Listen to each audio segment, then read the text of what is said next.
بالله من الشيطان الرجيم بسم الله الرحمن الرحيم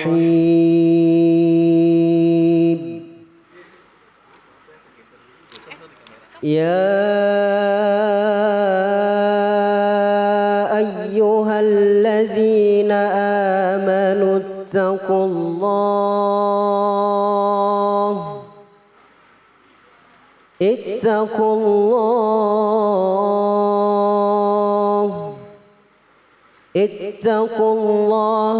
وكونوا مع الصادقين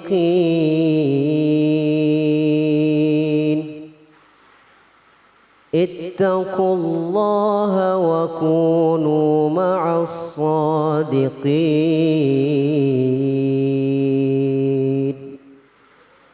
صدق الله العظيم.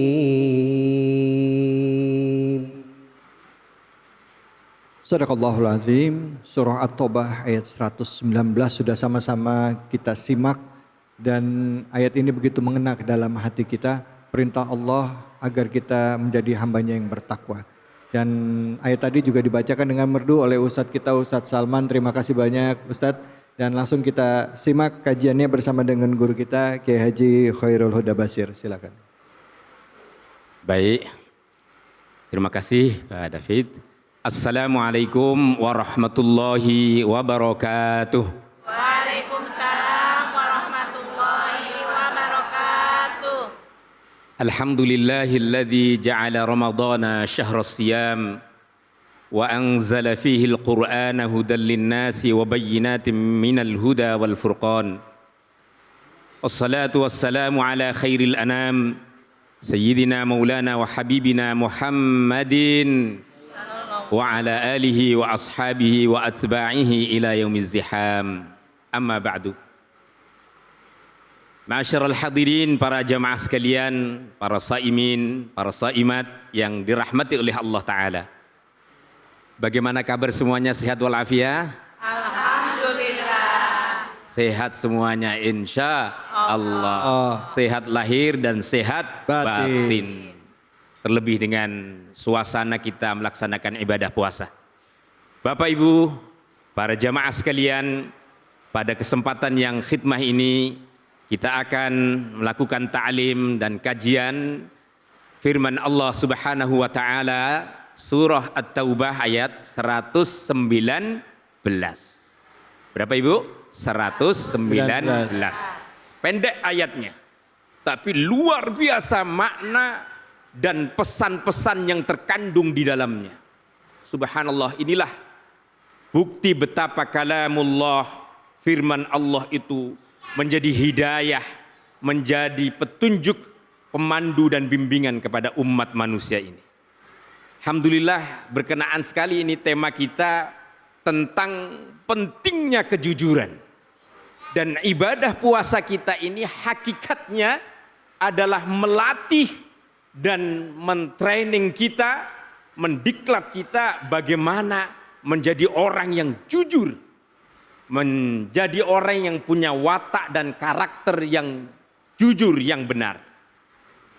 Tadi sudah dibacakan oleh qari kita yang sangat merdu dan fasih. Saya ingin mengulang kembali. Allah berfirman, A'udzu billahi minasy syaithanir rajim.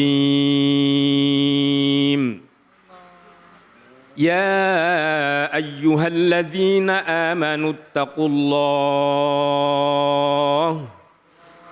ittaqullaha wa kunu ma'as sadiqin. Allah. Ngapa sepi begini ya? Kayak enakan dengar suaranya apa ngapain? Antara itu sama udah lapar. Haus. Nah, kalau saya ngaji langsung dipelolokin begitu. Wa kunu ma'as sadiqin. Allah. Itu ngapa biar sama-sama semangatnya tuh. Ya Allah, firman Allah Ta'ala ini luar biasa Bapak Ibu sekalian. Ya ayyuhalladzina amanu, betapa cintanya Allah Ta'ala kepada hamba-hambanya yang mukmin. Maka selalu yang dipanggil, selalu yang disapa adalah hamba-hamba yang mukmin. Termasuk perintah puasa hanya orang yang mukmin saja. Dan ini kita dipanggil lagi sama Allah dengan panggilan kasih sayangnya. Hai orang-orang yang mukmin, hamba-hambaku yang aku cinta, yang aku kasihi.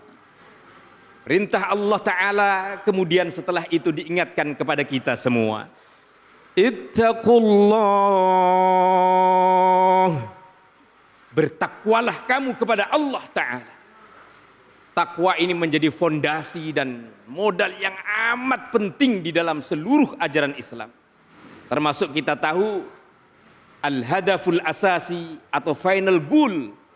Tujuan paling utama dari puasa adalah mencetak orang-orang yang bertakwa. Ayatnya apa, Bu? La'allakum tattaqun.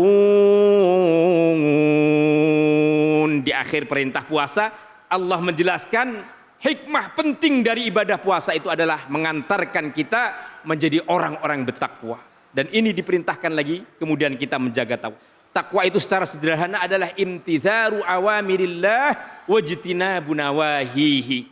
Yaitu kemauan dan upaya kita yang keras untuk selalu mentaati, mematuhi segala perintah Allah Ta'ala, sekaligus pada saat yang sama menjauhi segala larangan-larangan. Itu takwa. Maka kalau sepanjang kita melakukan apa yang diperintah Allah, itu kita menuju menjadi orang-orang muttaqin. Dan bersamaan itu kita menjauhi larangan-larangan, maka itulah kita insya Allah diarahkan menjadi orang muttaqin. Nah, bersamaan dengan perintah itu Allah pun memerintahkan hal yang kedua, dan ini penting. Wa kunu ma'as sadiqin.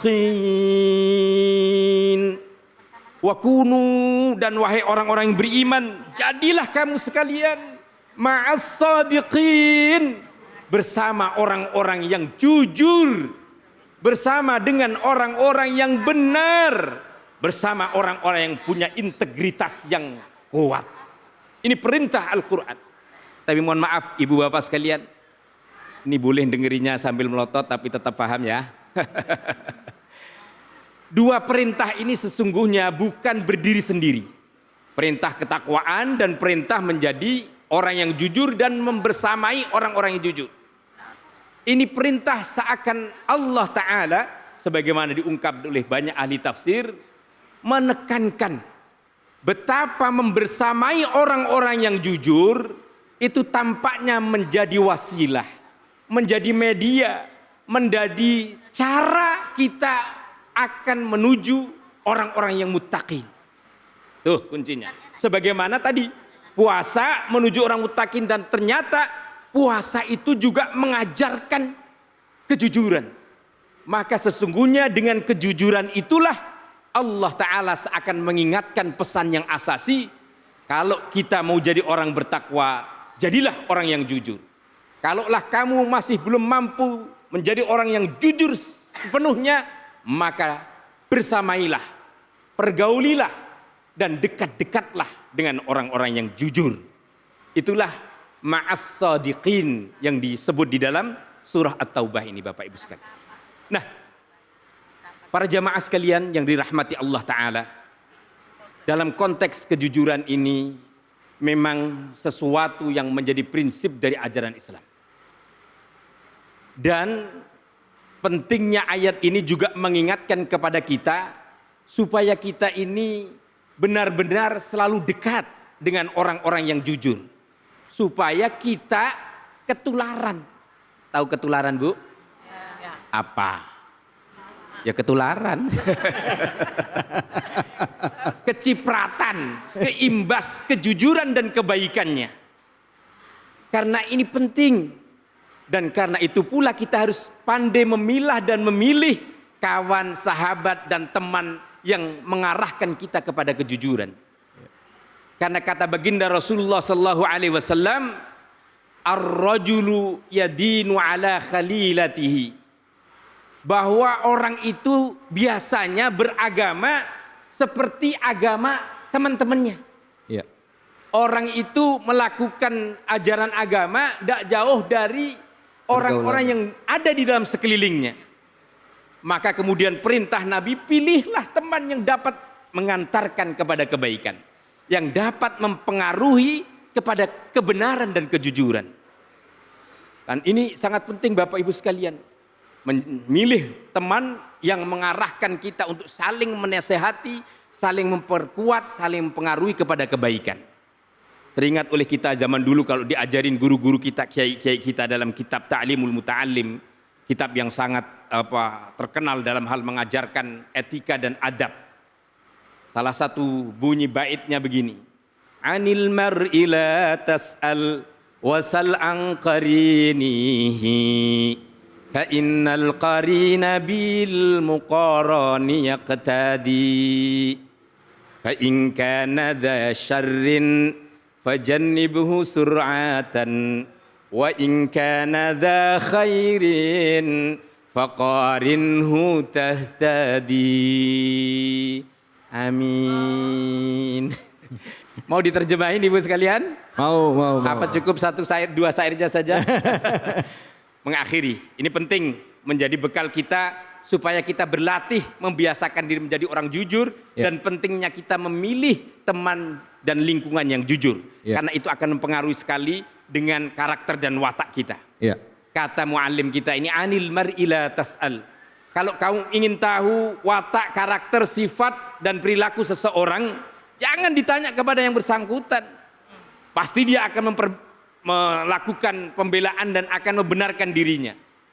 Tapi kata para ahli dan pakar pendidikan, cara untuk mengetahui kejujuran, kebenaran orang itu, sal angqarinihi, tanya kepada teman dekatnya. Karena apa? Fa innal qarina bil muqarani yaqtadi. Teman satu dengan yang lain itu pasti nggak jauh beda.